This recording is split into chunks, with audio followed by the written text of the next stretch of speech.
Good morning. It being 10 o'clock, the Criminal Justice and Public Safety Committee is going to open for business. If you wouldn't mind rising and joining us in the Pledge of Allegiance.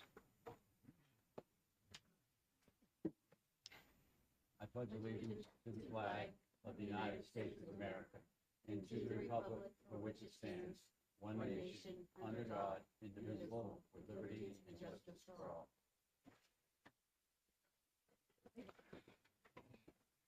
At this time, I'm going to open the public hearing on HB 143, and we're going to recognize, I don't know who we're going to recognize to introduce this. Anyone seen Representative Testerman?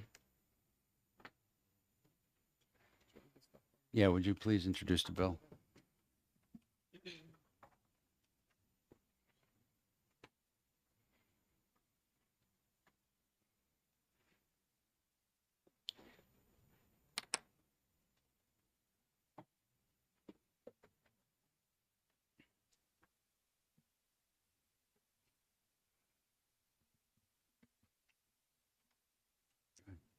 Good morning, Chairman Roy, members of the committee. For the record, I am Representative Jennifer Rhodes. I represent Cheshire District 17, which is Winchester, Richmond, Swansea, Troy, and Fitzwilliam.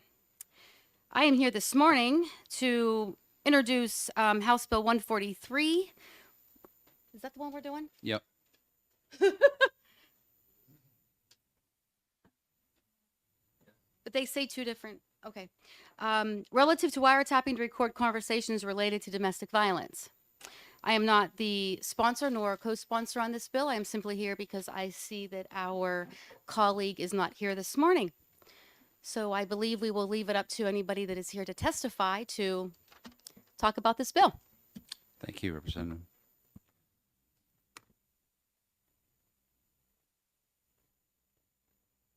At this time, the chair will call Pamela Kylake.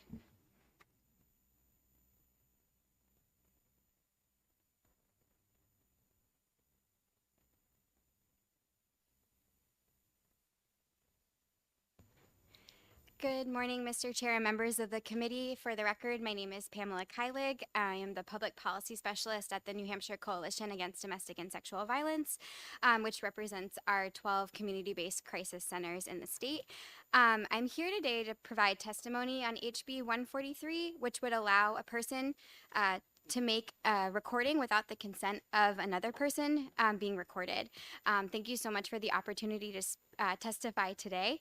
I just wanted to speak this morning because the coalition, while it supports the intent of this legislation, does share some concerns regarding potential unintended consequences that this bill could have in domestic violence cases. We really appreciate the sponsor's intent in creating avenues through which victims can better obtain evidence against their abusers without being prosecuted for breaking the law. However, we feel that more work needs to be done to ensure that this law cannot be used against victims by their abusers, as well as ensure that such amendments wouldn't conflict with any privacy laws in the state or any rules of evidence in the court. Those are sort of the main concerns that we have today and why we feel that more work is needed.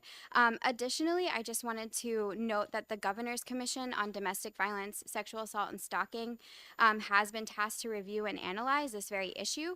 And we ask the committee to consider either retaining or killing this bill until the commission, which includes a wide variety of stakeholders, has a chance to go through their process in making sure that all considerations are made when putting forward a policy like this. With that, I'm happy to take any questions and thank you for your time this morning. Thank you. I have a question. Could you give the committee an example of how it might be used against a victim? Yeah, absolutely. So I think just kind of in a general sense, there's not a lot of parameters here about the timing that a recording is made, how it's going to be reviewed and authenticated.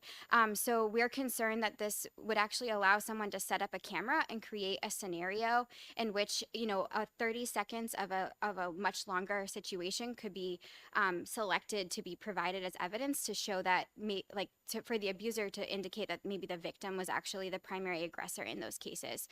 So that's just one example, but there's a lot here that, again, while we appreciate the intent of the legislation, we're worried that it could open the door for misuse of the statute.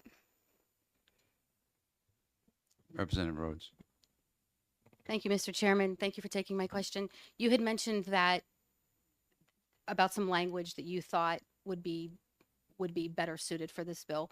I'm not sure if you're prepared to give us an example of that today. Do you have any kind of suggestions on that? Yeah, no, thank you so much for your question. And I'd be more than happy to look into that a little bit further. This is something that has been on the radar and is something that we've been talking about as a coalition and as stakeholders, but have not landed on the right way to do it. Other states have moved forward with this legislation, but I don't think we found the perfect balance to make sure that we're honoring the rights of defendants in these cases, but also ensuring that victims are protected as well. Thank you, Mr. Chairman. My follow-up question would be, in the event that the committee is to retain this bill, which is one of the suggestions that you had, I'm assuming it's safe to assume that you would be willing to come and work with the committee on that? Yeah, absolutely. And of course, we'd want to confer with some of our stakeholders on that just to make sure, again, that the language is a really strong policy and would be, again, aligned with all of those other pieces like privacy laws and rules of court. Representative Muse. Yes, thanks for taking my question. Are there specific situations that you would want to make sure that a bill like this covers, and other situations that you feel should be excluded from coverage in a bill like this? Oh, thank you so much. That's a great question. I would love to circle back on that and get some more information. I know there just with I'd want to just check in with a few other folks just to make sure I wouldn't propose anything that would be wrong. There being no further questions, thank you very much for your Thank you. testimony And this I have morning. copies for everyone. Thank you. Thank you. At this time, the chair calls Marissa Chase.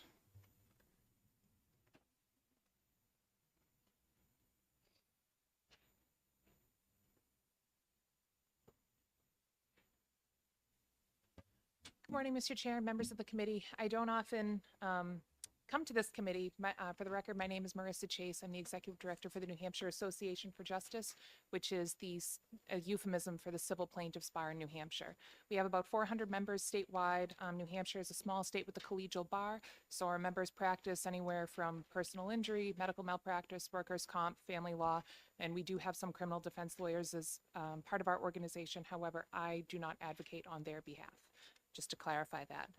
Our members want to be a resource to any legal questions you may have. I myself am not a lawyer, so if you have a question for me, I can't answer. I can get the answer from someone who has it.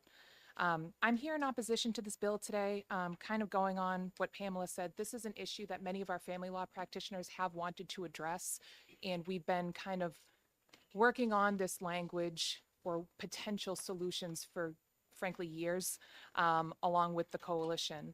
And unfortunately, it is the state of the law that if a victim of domestic violence records their own abuse, they could face prosecution. And of course, I think the intent of this bill is to make sure that doesn't happen. However, I did talk to a criminal defense attorney about this bill, and as a criminal defense attorney, he said, I would love this. Which I think is not the intent and why more work needs to be done. So please know that this is something that lawyers are really interested in trying to come to a solution with. It's just a really hard needle to thread. So that's why we would ask for more time and perhaps the completion of the Governor's Commission to try to come up with that language and not have some of those unintended consequences.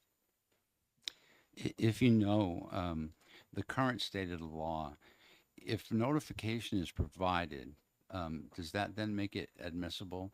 In other words, if you come into a room and I say to you, just for the record, I want you to know that this conversation is being recorded, you have a choice to walk out or stay.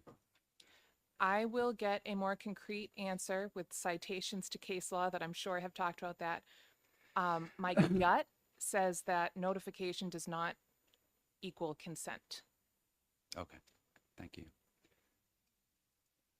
Representative Salig. Sorry, thank you. Thank you for taking my question. I couldn't hear at the beginning. What's the name of the organization? Sorry, the New Hampshire Association for Justice. Again, euphemism for the trial lawyers.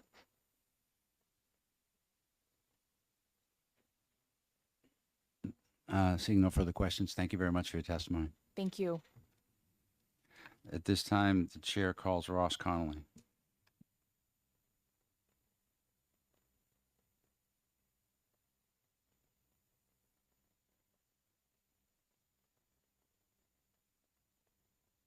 Is there anyone else here wishing to testify who hasn't filled out a pink card? Seeing no one, I hereby close the public hearing on HB 143. The committee will be in recess until 10:45.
we're going to be entering an executive session on the bill we just heard. After speaking with the ranking member, I think we're all in agreement that we are going to, we're going to kill this bill, put it as an expedient to legislate, and let the Governor's Council on Domestic Violence finish its work and come back to the legislature when they have a bill that's been thoroughly vetted. Is anyone, let me just open it. Make the motion. Yeah, I should probably open the hearing. Here, executive session on HB 143 is open. Can I get a motion, please? Mr. Chairman, I would make a motion that we, in expedient to legislate House Bill 143. You got that? It was made by Representative Rhodes, seconded by Representative Pearl. Any discussion? Representative Muse? Yes, Mr. Speaker. I'm sorry, Mr. Chair. Do you want it? Do you want it? A decision to ITL this bill would have, if the House goes along with it, would effectively remove it from the calendar. And as I understand it, could also potentially remove and the potential for us to introduce a similar bill in the remainder of the session. So my question is rather than ITLing the bill, would it make more sense to try to retain the bill? Perhaps see what the Governor's Commission does come up with, and then perhaps we would have a starting point. Just throwing it out there. I agree. And my initial thoughts were to retain the bill. However, after speaking with the Domestic Violence Coalition, they are not of the opinion that they will have something by September, which is when we'd have to file a new bill anyway. So I just as soon get it off our plate because we'll have to deal with it again when we come back. So they don't anticipate anything being there. Representative Bolden? Was the motion seconded? It was by Oh, thank you, Representative that's Pearl. all. Representative Sitek, did you wish to speak? Yeah, I'm opposed to it. I'm opposed. I will vote for this bill to pass. I'm willing to take the ham-fisted approach. I hear these objections as dilatory. I don't think they're substantive. That's enough of my speech, and I'm not going to object to consent calendar. Thank you. Coalition doesn't want it. Any further discussion? Seeing none, the clerk will call the roll. The motion's inexpedient to legislate. Vice Chair Rhodes, Yes. Pratt, Kevin, Yes. Representative Pratt, Yes. Representative Sitek, Representative Proul, You betcha. Representative Janvrin, Aye. Representative Mannion, Yes. Representative Reed, Yes. Representative Stone, Yes. Representative Tenzar, Yes. Representative Harriet Gathright, Representative Muse, Yes. Representative Bolden, Yes. Representative Newman Sue, Yes. Representative Murphy, Yes. Representative Newman, Yes. Yes. Representative Newell, Yes. Representative Selig, Yes.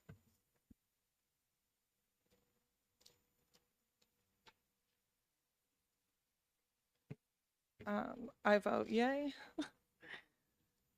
Okay, and Chairman Roy, The chair votes yes. What is the total?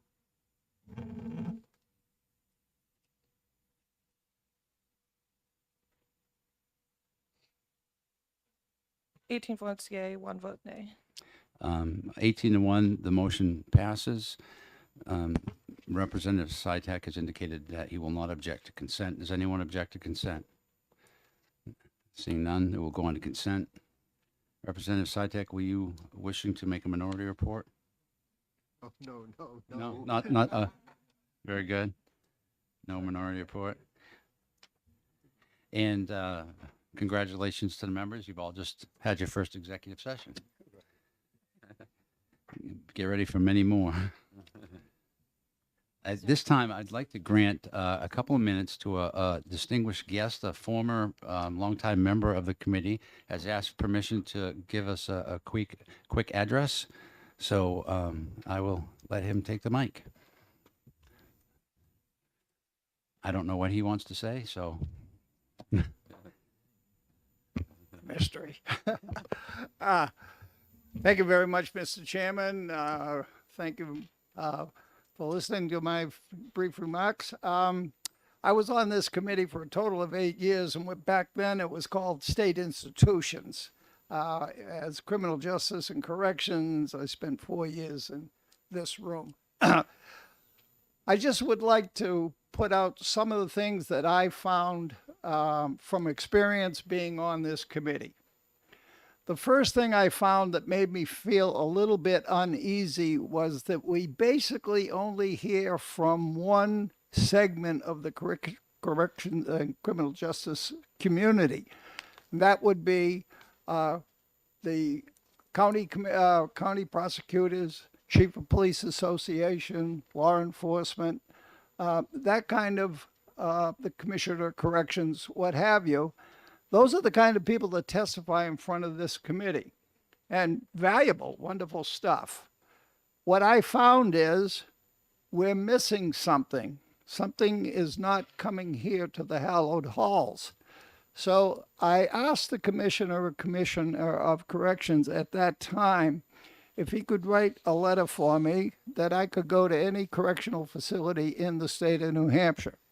He did, and I did. I spent hours at just every state institution, prisons, halfway houses, parole, probation. I rode with all of those fellows, spent a day, a shift, not in and out, spend a whole shift up at the prison. I found it very, very, very informative to get the point of view of the people who are actually out there in the field. When you're racing around at 120 miles an hour in a state police car chasing some felon or purported felon, you start to get a different perspective of what this committee really does. The second year of my, the second term, I should say, I spent a lot of time in the courts. And by in the courts, I don't mean sitting in the public view. I meant back in chambers with the judges.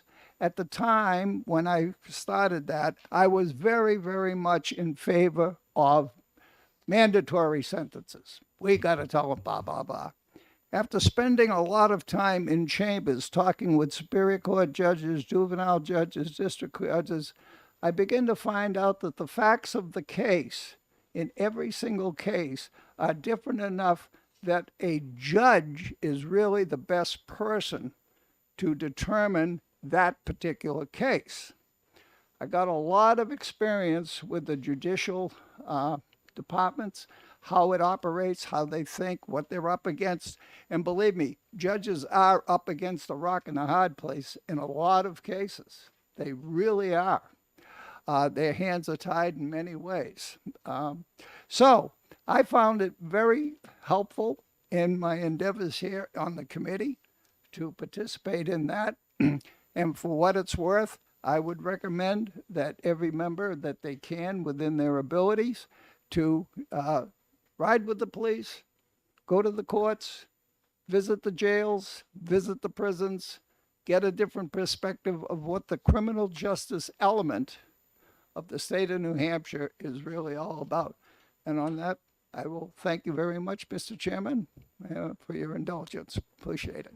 Thank you. We appreciate it, and we're always open to wisdom from the past. And you've given me a great segue. Actually, I have arranged for tours at the prison with the commissioner.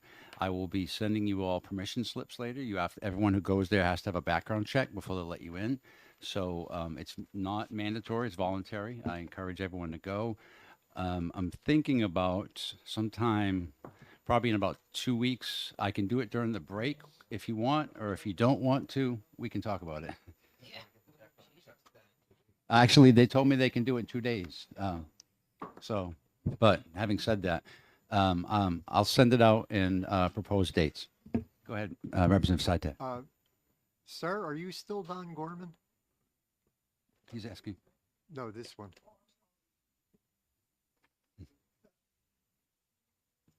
Question? Are you still Don Gorman? Say again? What's your name? Don Gorman. That's what, it's nice to, we didn't hear that. There we are. Oh, Representative Sidak. You're still here.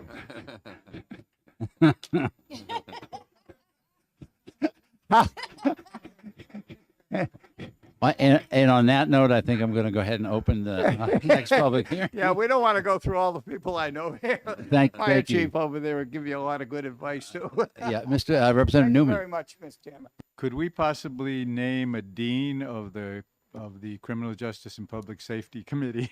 Yeah, we very well may. I will take that under advisement. Okay, at this time, I'm going to go ahead and open a public hearing on HB 160. And what do we have? Representative Hines? Thanks. Thank you, Mr. Chair. My name is Dan Hines, Town of Bedford, representing Hillsborough District 2. This is a simple bill, and the main intent of it is to codify state law. So under two intents. Yeah, it's keeping state law, but basically applying state law to towns and cities. So under state law, anyone can be in public without a shirt on, and it does not constitute indecent exposure. The problem is some towns and cities decided they don't like that and have taken it upon themselves to regulate that in some fashion or another. And so just a bit of background, New Hampshire is not what's called a home rule state. So we're a Dillon state. And in Dillon states, towns and cities, they derive all of their power from the state legislature. So there's two ways that towns can go about enacting bills. One is if we have enabling legislation. So for example, the legislature, and there's a chapter specifically for cities. Towns is a little more convoluted. But basically legislature says, cities can make regulations affecting and then list whatever you want to affect. So when that's not there, towns can't do it. But if there is the enabling legislation, and in this case, I'm not sure exactly what the enabling legislation was, but rather than taking broad strokes to our enabling legislation statutes, I went about it this way. So the other way the state legislature can step in is what's called preemption. So for example, if this yes, firearms, one example. So, for example, if the state, firearms, I guess is the best example, the state says towns cannot regulate firearms. So that's a specific one. The other one is there's, I guess, implicit preemption where if the state, I'm trying to think of, let's just say there's a state law that says you have to be 20 to chew gum. The towns can't then come in and just change that because it's specific enough. So this bill specifically says towns and cities cannot have a regulation opposing that or going against this.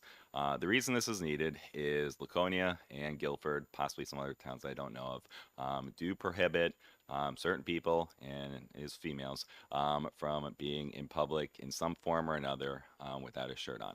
And I litigated this in front of the New Hampshire Supreme Court. Unfortunately, lost it in a 3-2 decision. We tried appealing that to U.S. Supreme Court. They ultimately did not accept cert in that case. It's rare for them to actually accept cases. They accept roughly 1% of the cases that come in front of them. And in this case, they did actually ask the Attorney General to respond, which they don't typically do. So and there was, at least in my opinion, some interest from the court to hear this.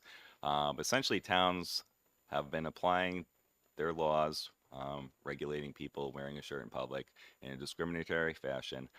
So that's what I'm attempting to address. And like I said, it's legal under state law. There hasn't been any issues with it. So Hampton Beach, regularly people are topless at the beach of both gender sexes. There hasn't been any incited violence. There hasn't been any issues. So essentially all this bill is doing is telling towns and cities state's in charge of this issue. And I'm happy to take any questions. Do you have, did you email the committee, I believe? I didn't. I usually email afterwards just to kind of address everything. So I will email the committee about any testimony that I write up, and I will attach a copy of that decision for the. That's what I was Committee interested in, the review. decision, and and in the Supreme Court, if you have the Attorney General's opinion, that would be helpful. Yes. So I can just send you extra things if you want to look at them. Fine. So I have our petition to the U.S. Supreme Court. I have the Attorney General's response for why the court shouldn't hear it. And so yes, I can submit all that documentation for you. Thank you. Questions? Representative Sitek. Representative Hines, you omitted something in your discussion about the interaction of the state and towns, and that's local control. Are you just, what about cannot a town, is this issue so monumental that we have to preempt local control? Thank you. So I personally oppose local control, and it leads to locals controlling you in a certain fashion. In this case, locals are controlling people based on their sex. I think that's abhorrent. I don't think they should be able to do that. But at the end of the day, the legislature is well within our authority to do that. By default, towns don't have local control. The legislature is actually the one who has to give it to them. And I looked at the enabling statutes. I don't know if they were relying on the welfare one, which is very broad, or there was basically a catch-all one. They might have been relying on that one. So rather than removing a ton of local control, I think this is the best way to go about it. I think this is an issue that should be uniform throughout the state. I don't think someone is a criminal in Hampton Beach, or the other way around, in Laconia for conduct that is legal in Hampton Beach. It's the exact same conduct. I don't think it's any more offensive in one location over another. So in this particular instance, I think it is very appropriate to not let the locals decide that issue. As far as Laconia goes, it's my understanding that Laconia did this as a result of years ago. So Laconia has Bike Week. It's my understanding that in the past, men were harassing women to use a nicer phrase, show your breasts. And so that's how it goes about it. I don't know why they didn't punish the people or try to deter the people who are harassing people, as opposed to preventing people who willingly want to just not wear a shirt for whatever reason. Representative Rhodes. Thank you, Mr. Chairman. I'm just trying to understand this. So if we were going to have house session and every woman that's in the state house as a representative that decided to come in with no bra, no top, and just be completely topless, this law would say that that's okay to do? House session would apply to house rules, but presently every woman in the state can be right here in this room topless, is legal under state law. So as regards to house session, if we're talking about the chambers, we do have specific house decorum rules. That's I understandable. personally don't know that we address dress like that. I remember in the past we did try to regulate it, so I would suggest house sets their own rules. This wouldn't apply to house rules, but it is present under law for any woman to be not with a shirt here. Representative Newell. Thank you, and thank you for taking my question. I just wanted to clarify, of course, businesses still have control over what happens in their location. This would be something that's in, public property, just like the State House. We have certain rules for that. Any business would have their rules for no shirt, no shoes, no service kind of thing. Thank you. Yeah, so this would prevent towns and cities from making it criminal, and I use the word criminal kind of broadly. So if someone's charged, it does have to be a violation level offense, but they do get charged with a violation ticket. They have to go in front of a court. All the same criminal rules of procedure apply, so this eliminates that. But to answer your question, yes, this would not apply to local businesses, so local businesses still can have no shirt, no shoes, no service. I have a question. So what about venues? For example, I know at Bike Week, there will be certain venues where they'll have certain events. this would not apply if the person who was running the venue said everyone has to wear a shirt. Right. So, assuming the venue was some organization other Private. than a government entity, then yes, they could set those rules as, I guess, dress for how they want their patrons to be. So it would only apply to state property or town property. I will also include the copies or the actual two ordinances in effect. So one of the towns was more broad than the other. One limited it to the beach and one limited it to the public. I forget which was which, doesn't really matter. So it would,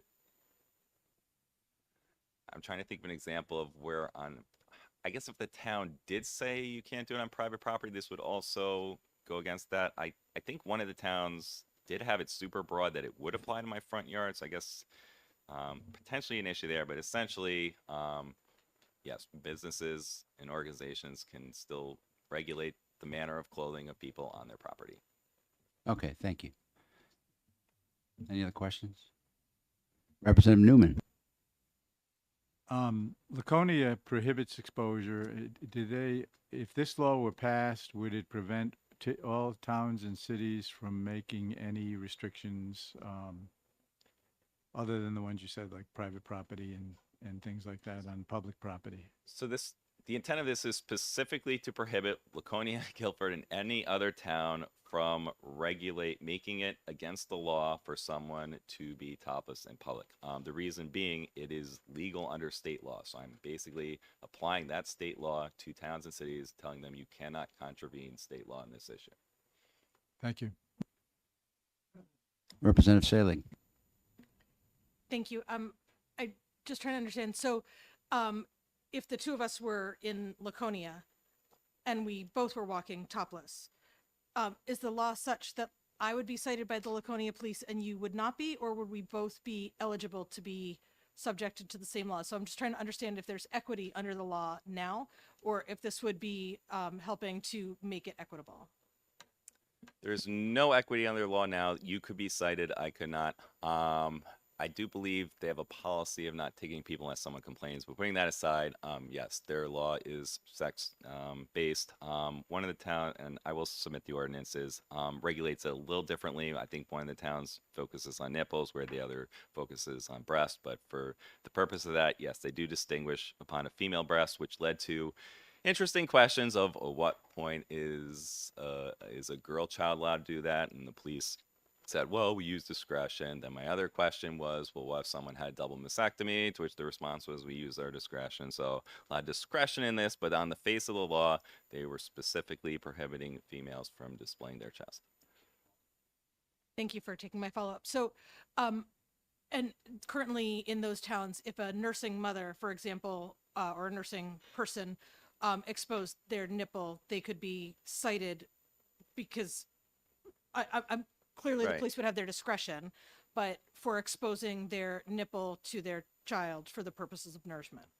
Yeah, that's a specific issue. It's my understanding they don't in fact that, because I believe we have a breast feeding statute, and I did cite that in my brief to the court. So I do believe that is otherwise addressed. So I don't think it actually, it may entail that, but I think that is an exception based on another state law. That's my understanding, at least, or various federal or other protections.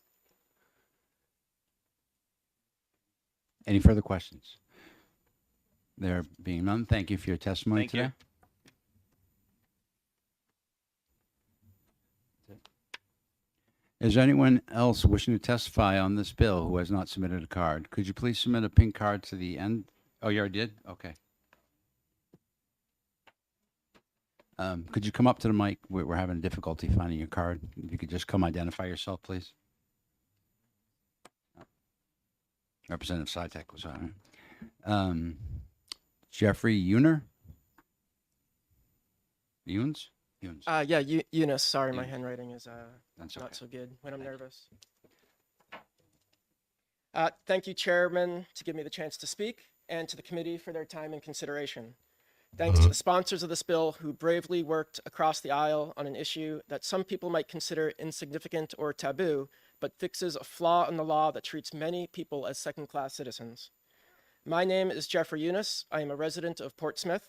I am a research scientist at a small nonprofit, founded the small activist group Porcupine Nudist and the new Body Freedom Action Network, and am an active member in the Free State community. While I want to talk about the issue of whether the state law should override local law, I first want to talk about why this issue is important. There are many practical reasons why people prefer to be shirtless, like to swim, or when it's hot, or at the beach, to paint words of support for a sports team, or to avoid getting clothes dirty while gardening. And there are more esoteric reasons why people shed their clothes, such as to feel liberated, to connect with nature, for expression, to help promote body positivity, or help become more comfortable with their bodies. But there is something more sinister about government clothing mandates and bans on women being shirtless. First of all, they are obviously discriminatory. I can't imagine being told that I have to wear a shirt in a hot tub. With these laws, the government is insinuating that a woman's body is harmful, especially to children. It's insinuating that the other reasons I gave for being shirtless are unimportant relative to considering women's bodies and how they should be viewed primarily as dangerous sex objects. These laws infantilize women by saying they need to be protected from men and they can't make decisions for their own bodies. And it promotes unhealthy attitudes towards women and the human body. Are we the live free or die state, or the state that takes away women's rights because some people are offended by the human body? Furthermore, there is no evidence that simple nudity is harmful, and there's plenty of evidence to the contrary. It's considered enriching in art and health science textbooks, but strangely, the same people are offended by the same content in other contexts. Toplessness is currently not illegal in most of New Hampshire, and I think that the local ordinances are relatively recent. It's legal in several other states. Neighboring Vermont doesn't even have a state law banning nudity at all. We've already experienced legalization. For example, men had to fight for the right to be shirtless in the 30s. There is a famous picture of a police officer on the beach measuring the length of women's swimsuits. And more recently, in 1999, breastfeeding was legalized in New Hampshire. All of these incremental changes were initially met with moral alarmism, but I think we can all agree that these were positive changes. Nudity is not really illegal because it's harmful, but because some people feel uncomfortable by others that act differently. What is harmful is giving in to the least tolerant people in society and upholding the legal doctrine that offending others by being different is a crime. This bill is very simple, but it does two things. First, it clarifies that shirtlessness does not fall under the state's indecent exposure law. Second, it prevents local governments from passing such an ordinance. I'd like to address one valid concern of the bill, that perhaps local government should make these decisions rather than the state government. I also prefer local government over broader state government. However, protecting individual liberties is important to individuals and the state alike, especially in cases like this related to discrimination. The issue of women's rights to be topless touches on many constitutional issues: First Amendment expression and potentially even the Establishment Clause, equal rights and equal protections, and even due process, since the state and local laws are vague and people can be unfairly harassed by police enforcement. There are pending cases in several states, and the 10th Circuit has ruled that bans were unconstitutional while the 7th Circuit has upheld the bans. Mr. Hines petitioned the Supreme Court over the constitutionality of the Laconia Ordinance, and New Hampshire asked the U.S. to let us decide the matter for ourselves, so we should fix it here. Thank you for your time. I'm happy to try to answer any questions or address any concerns. There being no questions, thank you for your testimony. Is there anyone else wishing to testify on this bill who has not submitted a card? There being none, I hereby close the public hearing. Committee will stand in recess until 12 o'clock. No, 11:30. 11:30, excuse me. If we get the feel for it, we got time.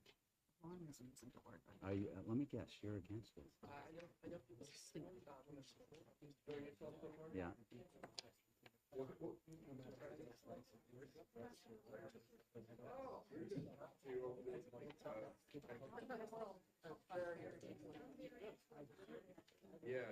I feel for Laconia because they have a specific local issue, your bike week. They've got a lot of crazy drunk ass men who are gonna.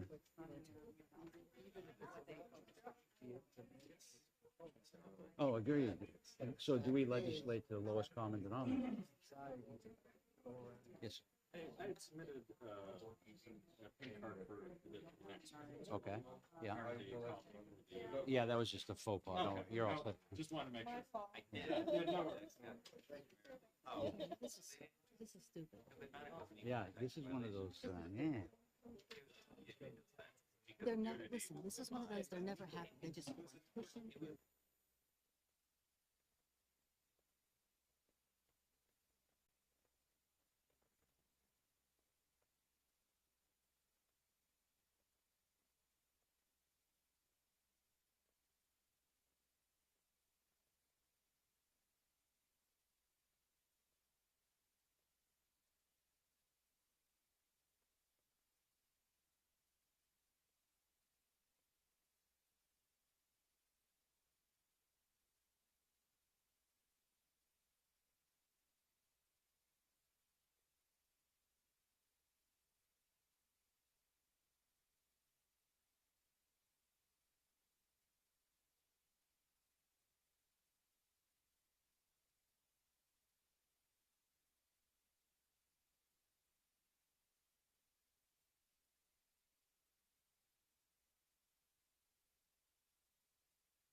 It being 11:30, I'm going to call the room to order, and we are going to open the public hearing on HB 201FN, and I will recognize the sponsor,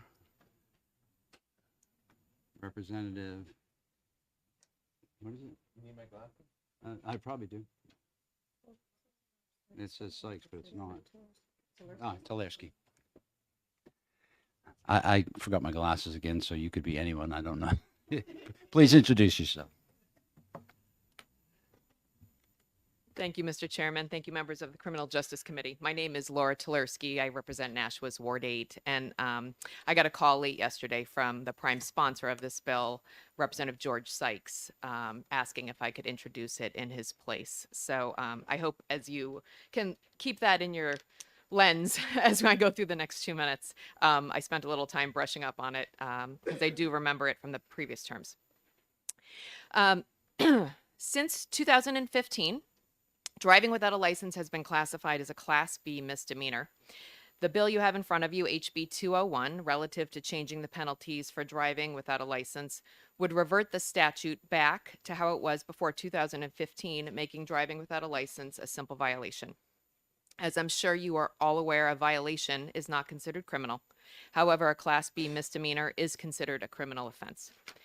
I believe that with the attempts to reduce criminalization in our society for an offense as minor as driving without a license, law enforcement can perhaps respond in a more thoughtful way for a one-off, one-time mistake like this situation often can be.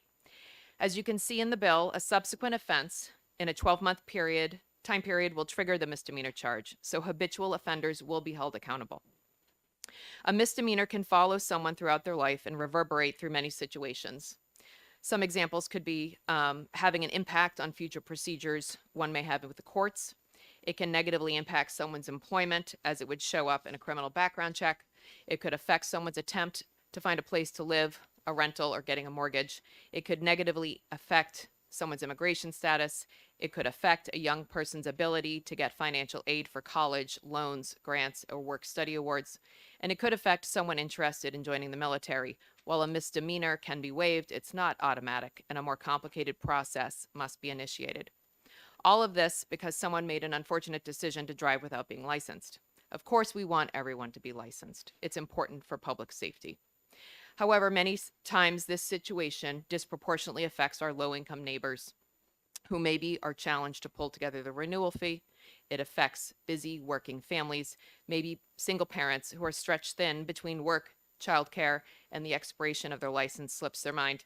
Maybe it's a young person who makes the unfortunate decision to go for a joyride in their parents' car and gets pulled over. And maybe it's someone who's unable to get a license but needs to get to work. All real possibilities, but are they crimes? This bill, by changing to a violation, is like a first warning. And if it happens again in 12 months, forget it, deal's off, they get that Class B misdemeanor. Repeat offenders should have to deal with the criminal charge and the subsequent ramifications of that. So I hope you can listen to any other testimony today and consider passing HB 201. I believe decriminalizing driving without a license will be an important step towards a more equitable and compassionate approach for dealing with our neighbors. And thank you for taking the time and listening to my testimony. Thank you. Will you take questions? Sure. I have a question just to be clear for the members. This does not apply to someone's license who has been suspended for some reason. It's only people whose license has lapsed or never got one. Is that correct? I believe so, yes. Thank you. Any other questions? Still. Representative Sitek.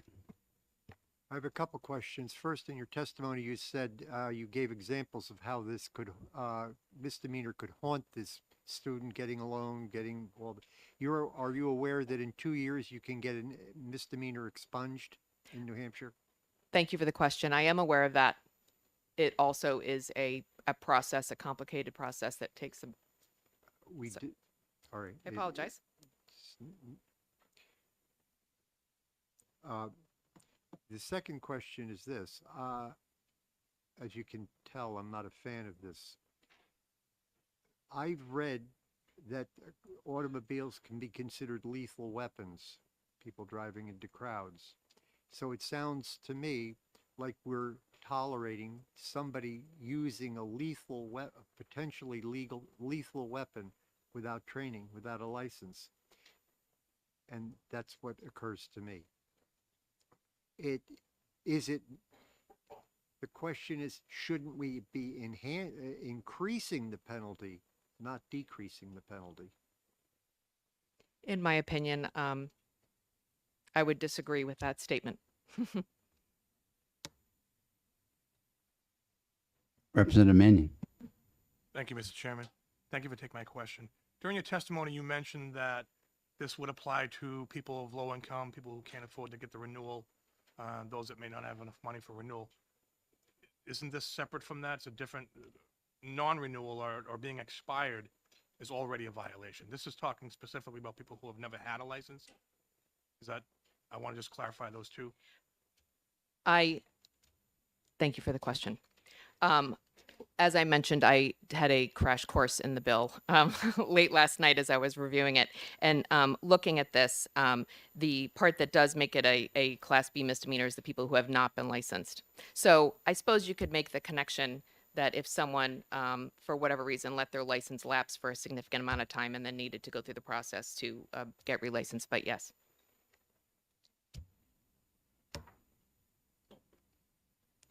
There being no further questions, thank you for your testimony. Thank you very much. I appreciate it. Oh, Hold on. Oh, I'm sorry. I didn't see you, Representative Means. Thank you for taking my question. I was trying to digest this bill myself, and one of the areas I think of confusion for me that other folks may also have some confusion about is whether or not this would actually protect somebody who just leaves their license at home, which I think probably all of us have done at one point or another. Thank you. thank you for the question. I don't know the statute specifically, but I'm pretty sure that if you are pulled over without having your license physically in your hand, you have a window of maybe 3 days. I know someone from the DMV is here and might be able to confirm that. But no, it is someone who just physically is not a licensed driver. Representative Mannion, do you have some input on that? I do. Driving with this would be somebody who never had a driver's license or their license expired. Simply leaving your license at home, I believe it's 48 hours. You have to present that license to the officer with no penalty. That's a separate statute. Thank you, Representative. Okay, you're free to go. Thank you. Thank you very much. I appreciate your time. Anyone else?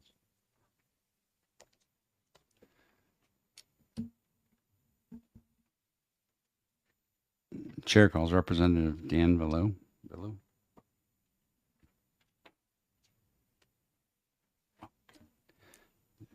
Good morning. Thank you, Mr. Chairman, and the rest of the committee. My name is Dan Vayu. I am a representative from Hillsborough 34, representing Amherst. When I first found out about this bill, one of the shocking things was to find out that it was a criminal offense to drive first time without a license, because, you know, growing up, it was kind of a ritual of teen rebellion to borrow your parents' car and take it for a joyride. Several friends who did that, and occasionally they would get caught and have to pay the penalty. And it never occurred to me how serious that penalty could be for someone's life and someone's career, even as a young adolescent. So to me, if you're shocked by how serious the penalty is, then maybe the punishment is a little stronger than the crime would warrant. I am close with someone who, growing up in a poor family, her father wasn't always around. Her mother didn't drive, so if they needed something at the store, she would hop in the car at 14 years old and drive her mother to the store. So to me, one of the other aspects of this is how hard it falls on the poor who don't have access to a credit card where they can call an Uber, who might not be able to find a ride on a short notice, who have to take chances. So to have some flexibility to lower the penalty a little bit to where it has been historically before 2015 would seem reasonable to me. So in a lot of ways, this is about just equity and fairness and making the punishment fit the crime. That's pretty much all I have. I'll take questions if there are any. Thank you. I have a quick question. In your research, looking at this bill, it strikes me as on its face, you may be correct that it's seems higher than it is, but is it not correct that if an unlicensed operator gets in an accident and someone could be seriously hurt or crippled for life, the insurance company isn't mandated to pay because the operator wasn't licensed? In most cases, you're not going to be pulled over for not having a license because there's no way to know. If you're obviously incompetent, an inept driver, there should be signs beyond your licensure that you're unsafe and be able to enforce it in other ways. No, I don't think you understood my question. I'll ask again. If say a 15-year-old, 16-year-old doesn't have their license yet, hops in the car, goes to the store in your scenario, hits a pedestrian or gets in an accident with another vehicle, and someone in the other vehicle or the pedestrian is seriously injured, perhaps for life, is it not true that the insurance company does not have to pay because the operator was not licensed and should not have been driving in the first place, thus leaving the other person, who may also be financially challenged or poor, unable to afford their medical bills and things of that nature? I'm not sure how insurance would handle that. It's not my area, but I know in New Hampshire we don't require insurance to begin with, so there's kind of a broader discussion to be had on that as well. Okay, I was just curious to know if you came across it while you were preparing. Thank No, you. No further questions? Thank you for your testimony. Thank you.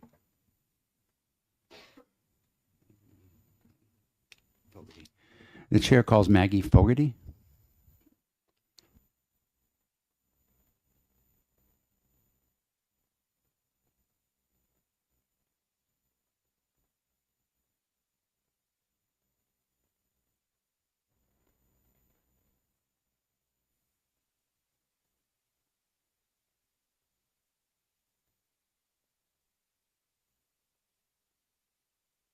Okay. Thank you. Good morning, Mr. Chairman, members of the committee. My name is Maggie Fogarty. I'm the New Hampshire Program Director for the American Friends Service Committee. And I am not here as a lawyer or an expert on insurance, although I've been gathering your questions, and the ones that I think aren't answered by the end of this hearing, I would like to gather that information and respond to you in writing by tomorrow morning. I am here as part of the New Hampshire Immigrant Rights Network, and we did submit testimony to you via email, I think yesterday, signed by several of our organizational members. But I just wanted to lift that testimony up for you, lift up one or two of the key themes, because I know that you receive a great deal of email communication, so I just didn't want it lost in the busyness of the beginning of the year. So we support HB 201. That makes the initial charge of driving without a license a violation instead of a Class B misdemeanor, returning to the pre-2015 status. So something that was, I believe, serving New Hampshire well prior to that time. We believe that such a change reflects New Hampshire, a balance in New Hampshire of wanting to uphold our enforcement principles, but also treat New Hampshire residents fairly. And not to unnecessarily burden them. We think that this bill has particular impact on low-income residents, but it drew our attention because of what we've seen in the past in the lives of immigrants in New Hampshire who have filed applications for immigration status of some kind and are waiting not what was normal for a long time, a 6-month period until the work authorization comes, by which they can get a driver license, but now because of a tremendous backlog are waiting more than a year and a half. So the practical implications on a whole family, which can include U.S. citizen children, family members, is that trying to live life in a state without a lot of public transportation, that risk is more real in their lives as people go to get health care or take children to school, et cetera. So while we want people licensed on our roads, we're trying to avoid that initial kind of situation, hoping that someone could get the warning of a violation with the threat of the consequence that comes with being a habitual offender, but in such a way that doesn't disrupt other aspects of their lives. So I'm happy to answer questions that I'm able to answer, or to hear more of your questions that I could help get the information for. So thank you for your attention. Representative Pratt. Hello, I have a question. Sure. Sorry about that. Do you see a difference between a person that just expired and a person that never had a license ever? I don't know, and I'm going to look at 263:1 to see what is the scope of the current Class B misdemeanor, if it applies differently in those scenarios, but I don't know that there's a difference. Just one follow-up. So a license does what? A license shows that. It shows that you've proved who you are, where you live, and that you are capable of abiding by the rules of the road. Thank you. Yeah. Representative Reed. Thank you for taking my question.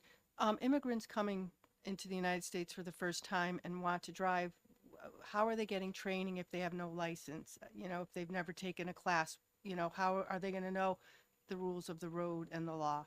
Thank you. It goes off automatically, I guess. So plenty of immigrants come and are able to access a driver's license quickly. Others come and initiate a process that's a long time, but they participate in the same processes that any of us would, with driver training, passing the driver's test. Many of them have been drivers in their own countries, so they're just learning. Yeah. There be no further questions. Thank you very much for your Thank you. testimony. Is there anyone else wishing to testify on this bill who has not filled out a pink card? There seeing none, I'm going to close the public hearing. And the committee will be in recess until when? 12 o'clock, sorry.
This is just someone for whatever reason.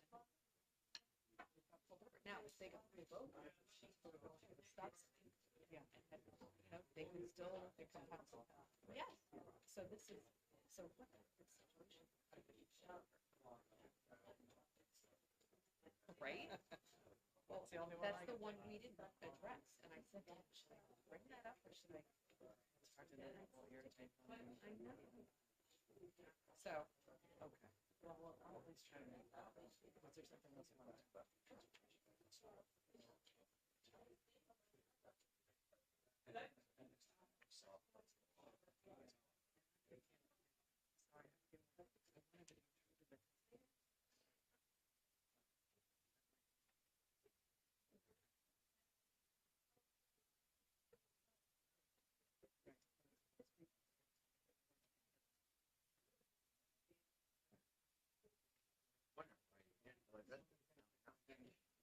I didn't know about this movie yesterday. Wow. Yeah, negligence.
It being 12 o'clock, we're going to go ahead and open the public hearing on HB 292. Nope, that's not it. Which one is it? 291. And I'll recognize Senator Murphy to introduce the bill on behalf, I believe, of Representative Infantine. Yes, sir. Mr. Chairman, members of the committee, thank you. It's good to be back in front of my colleagues from the House, and I want to say it's very nice to see my old nameplate still in use out there. Although as many Murphys as there are, there's probably a huge box of them in some basement compartment. I have the unique experience of introducing a bill I didn't know existed until yesterday afternoon.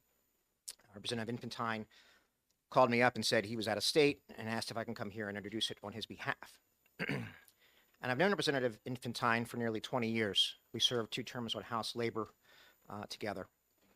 And he filed this bill because of an experience that happened to me, and he asked me to come here and share it with you. I opened a restaurant in Manchester in 2007. And from 2007 until July of 2019, I had 0 labor audits. I had 0 issues with Liquor Commission. Really was able to run my business and generally got along very well with my employees, never had any issues. In July of 2019, I filed for divorce. And I wish I could say that it was an amicable separation, but it was not. That's the way it goes. Between July 2019 and May 2022, I faced 3 state Labor Department audits.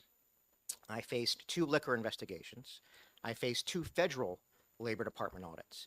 All of those cases, after dozens of hours, boxes and boxes of paperwork, every copy of every canceled payroll check, every copy of check to the beer vendors, after it was all said and done, they were all found baseless and dismissed. It took a lot of my time as the owner. It took a lot of time on the state and federal employees that had to spend time in my conference rooms looking through those paperwork. And when I finally asked my ex-wife, I said, "Did you do this?" And she said, "I might know who did it." And it was very clear that she was the one that was responsible for those. Since the divorce was finalized, it's all gone away. It's all stopped. So I'm here to tell you that story. And Mr. Infantine, Representative Infantine, filed this bill because of that experience. And I related it to him as a friend, and he filed the bill because of that. So if anybody has any questions, I'm happy to answer them. You know, I generally think it's improper to file legislation based on your own experience. That's why I wouldn't file the bill myself, but he did it without telling me. So. Thank you. As you're not the sponsor, but perhaps you can answer this question. He went right to felony and skipped over misdemeanors. Do you have any specific reason why we want to go right to felony? When he brought it to my attention yesterday, he said that he felt this was the lowest level. The copy in front of me, sir, says, let's see, penalty for false complaint, Liquor Commission's a Class A misdemeanor. Am I looking at the same bill? No, you're correct. I'm reading it again. I spoke to the sponsor, and he had mentioned felony, so I didn't even go back and look. Class A misdemeanor. So it's essentially a fine for in practice. Yeah. Everyone here is on criminal justice. I'm sure you know that better than I. Yeah. Okay. Thank you, Senator. I'm going to I'm probably going to recess the hearing at the end of today and leave it open for the sponsor to come in, because he did want to address us when he gets back. So we'll keep it open for another day. Any more questions for the senator? Representative Newell. I guess my concern would be, Yeah. how would you demonstrate that they knowingly did this with that intent? I think it heavily relies on what their intent was. And so if you have any thoughts on how that would be demonstrated? Thank you for the question. These departments keep a record of who files the complaints. I don't believe necessarily in the first complaint that would be actionable, but if somebody calls the Department of Labor, for example, 2 or 3 times and makes statements to that effect, I think at some point it's pretty self-evident. Representative Bolden. Thank you. Thank you for taking my question. At the time that the incident occurred, were you unable to pursue charges through any other avenue? Thank you for the question. Auditors, especially from the Department of Labor, always claim that it's a random audit. They never come in and say it's because we got a complaint from this person.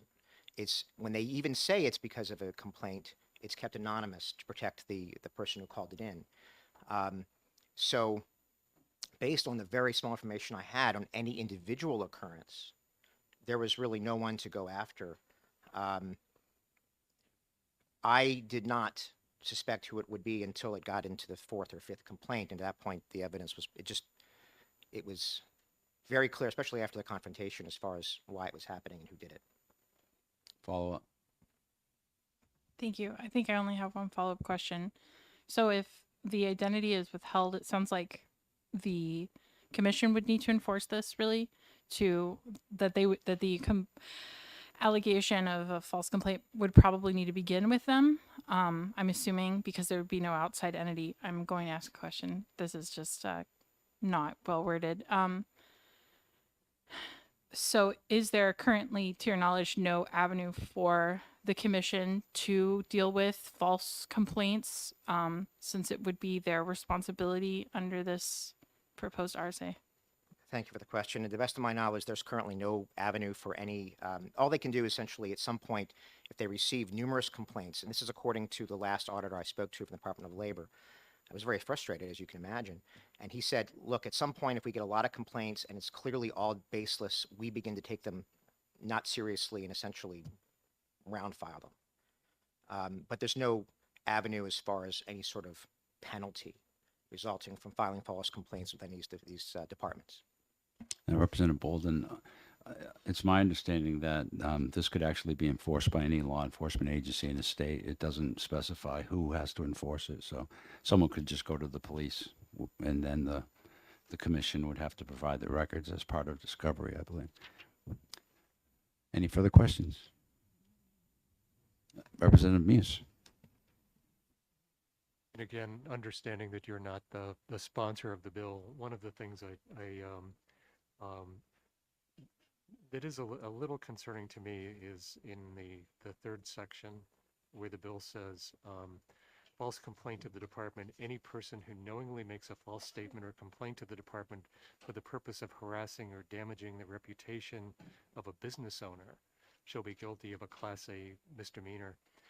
I guess this is special protection that we would be granting to one particular group of people in New Hampshire. And I think it's something that we occasionally do, but probably don't like to make a habit of doing. And one of the things that I would like to understand is if you can better help us understand and maybe better quantify the damages that were actually done to you by this conduct. It would be helpful to have a little bit more understanding of that. I understand the question, and I appreciate it, sir.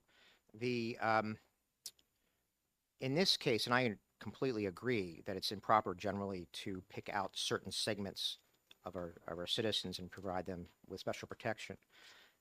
In this case, the departments in question are only going to be going after business owners. They're not going to go after just anybody that doesn't own a business.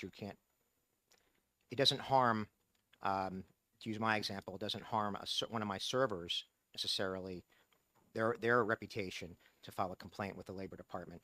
It just only harms me as the operator. So that's why it specifies that. But as far as quantifying it, each one of those Labor Department and Liquor Department audits 15 to 20 hours to put together the paperwork and box it up provided for the inspectors. And in my business, as in any other business, time is money. That was time I couldn't spend rewriting menus, hiring employees, doing inventories, etc. Did you hire counsel during any of these? I had my attorney who was representing my interest in the action I spoke of, and it was addressed in court. I'm asking because what a business owner, if you know, typically have to hire an attorney to weed through this process, or an accountant, or is there any ancillary expenses possibly attached to one of these audits? I did have to hire my accountant and specify that they needed to put together the accounting paper. Business owners tend to run several months behind in accounting. It's just the nature of what we do. And I had to pay that person to bring it up to speed as of that moment, and for the inspector, because inspectors, when they come in, they say, we want it as soon as possible. We'll be here next Tuesday. Please have it ready. It isn't as if we have weeks and weeks to prepare. I would also just want to point out that it isn't so much my time that was the major concern for me. It was annoying, don't get me wrong. It was frustrating, but a lot of my frustration came from the fact that this state has a limited number of employees, and there are real problems that need to be addressed, and those state employees were instead, their time was being wasted on my case, and all of it was baseless and all of it was dismissed. There was nothing to find.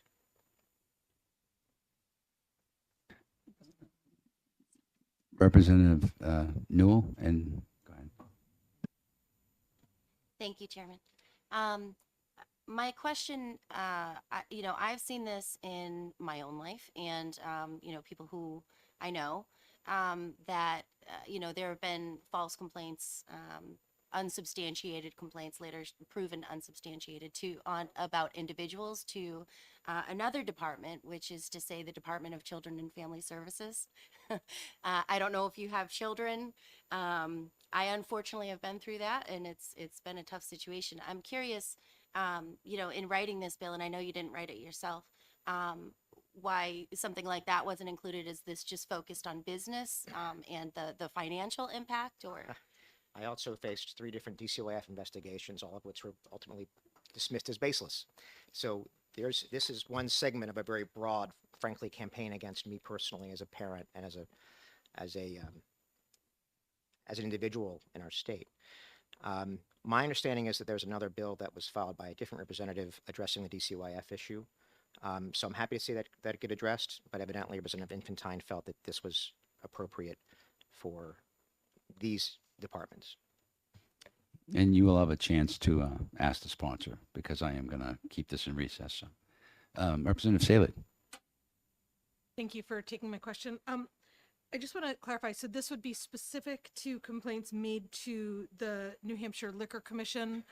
I just want to, because I know like many businesses and restaurants, after I've been to them, have made requests for me to post reviews. And so if I were to say post a really negative review of a restaurant because either I had a personal grudge or I had a bad experience, I just want to make sure I understand that this is specifically if I'm making a false allegation to the liquor Representative, commission versus something else.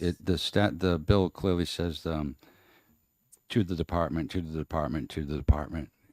I believe. Oh yeah, yeah, Liquor Commission. That's correct. Reviews would not have any impact.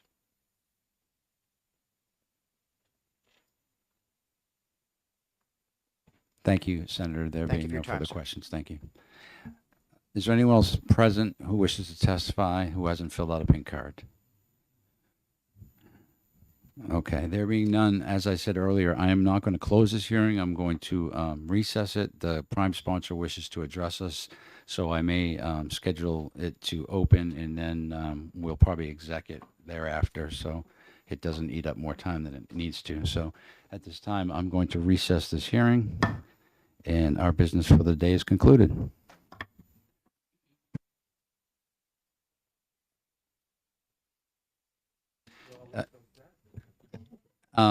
Just for everyone's information, check the state website if they're going to close for tomorrow. If the speaker decides to close. It'll be posted on the House website.